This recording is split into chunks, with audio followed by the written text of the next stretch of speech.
Troubleshooting cpinfo. By the end of this training, you'll be able to run cpinfo for diagnostics. cpinfo is an auto-updatable utility that collects diagnostic data on a customer's machine at the time of execution and uploads it to the checkpoint servers. The cpinfo output file allows analyzing customer setups from a remote location.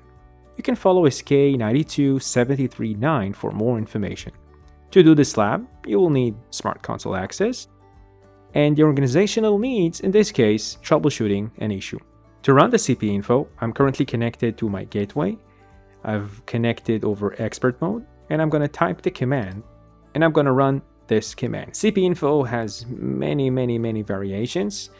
This is the variation that support have asked me to run. So I'm going to press enter. And I'm done. I can run ls and see the file. Let's see the size.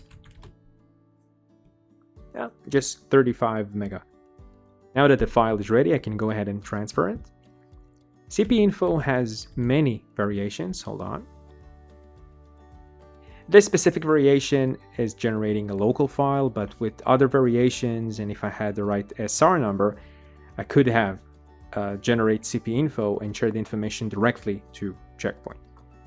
Thank you for watching, and I'll see you in the next video.